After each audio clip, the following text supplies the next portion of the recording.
বিস্তারিত। জামাতের নায়েবে আমির আল্লামা দেলোয়ার হোসাইন সাঈদীর মৃত্যুদণ্ড এবং সারা দেশে দলীয় নেতাকর্মী হত্যার প্রতিবাদে টানা ৪৮ ঘণ্টা হরতালের প্রথম দিনেই বগুড়ায় পুলিশের গুলিতে ৪ জন নিহত হয়েছে, আহত হয়েছে আরো ২ শতাধিক। এ ঘটনার পর শাহজাহানপুর, নন্দীগ্রাম, সোনাতলা, গাবতলী থানা ঘেরাও করে হরতালের সমর্থকরা। এছাড়াও সদর পুলিশ ফাঁড়ি, নারুলী পুলিশ ফাঁড়ি, স্টেডিয়াম ও বনানী পুলিশ ফাঁড়িতে ভাঙচুর ও অগ্নিসংযোগ করেছে তারা। বগুড়া রেল স্টেশনে অগ্নিসংযোগ ও রেল লাইন উপড়ে ফেলার ঘটনা ঘটেছে। বগুড়া জেলা আওয়ামী লীগের সভাপতি মমতাজ উদ্দিন ও বগুড়া ১ আসনের আওয়ামী লীগ দলীয় সংসদ সদস্য আব্দুল মান্নানের বাড়িতে ভাঙচুর হয়েছে। সকাল ৭:৩০ থেকে জেলা সদর সহ আশপাশের এলাকায় অনির্দিষ্টকালের জন্য ১৪৪ ধারা জারি করেছে প্রশাসন। আইন শৃঙ্খলা পরিস্থিতি নিয়ন্ত্রণে সেনা মোতায়েন করা হয়েছে। দর্শক, এই মুহূর্তে সেখানকার আরো খবর জানতে আমরা এখন সরাসরি কথা বলছি সেখানকার প্রতিনিধি এফ শাহজাহানের সাথে। শাহজাহান, শুনতে পাচ্ছি। জি, বগুড়ার সর্বশেষ এই মুহূর্তের কি অবস্থা আমাদেরকে বলেন। বগুড়ায় আজ ভোর ৪টা থেকে হরতাল সমর্থক এবং সাঈদী ভক্ত হাজার হাজার বিক্ষুব্ধ নারী পুলিশের গণবিক্ষোভ ঠেকাতে পুলিশের গুলিতে নারী, শিশু সহ ৭ জন নিহত এবং ২ শতাধিক গুলিবিদ্ধ হয়েছেন।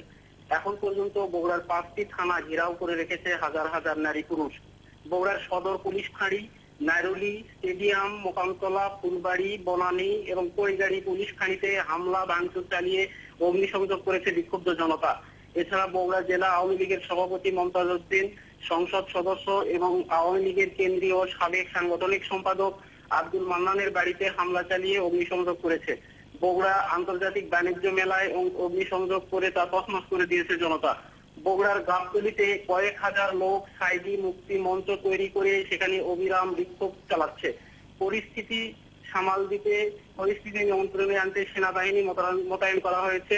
বগুড়া শহর এবং তার শহরের আশপাশের এলাকায় অনির্দিষ্টকালের ১৪৪ ধারা জারি করা হয়েছে।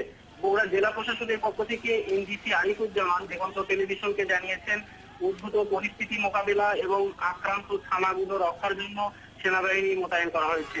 অপরদিকে বগুড়ার নন্দীগ্রাম, দুপচাচিয়া, সোনাতলা উপজেলা পরিষদে হামলা চালিয়েছে বিক্ষুব্ধ জনতা। এই সময় উপজেলা নির্বাহী অফিসারের বাসভবন, উপজেলা পরিষদ চেয়ারম্যানের অফিস, বাসভবন এবং গাড়িতে অগ্নিসংযোগ করেছে তারা। নন্দীগ্রামের কয়েক গ্রামের লোকজন বগুড়া রাজশাহী মহাসড়কে অবস্থান নিয়ে বিক্ষোভ করছে। জেলার ১২টি উপজেলায় হাজার হাজার নারী পুরুষ বাড়িঘর ছেড়ে সড়ক মহাসড়কে অবস্থান নিয়ে বিক্ষোভ করছেন। গোটা বগুড়া জেলায় কয়েক লাখ বিক্ষুব্ধ জনতার গণবিক্ষোভে উত্তাল হয়ে উঠেছে বগুড়া। তবে ১৪৪ ধারা জারি এবং সেনা মোতায়েনের পর বগুড়া শহরের পরিস্থিতি কিছুটা স্বাভাবিক হয়ে এসেছে। তবে এখন পর্যন্ত বিভিন্ন মহল্লায় গুলির শব্দ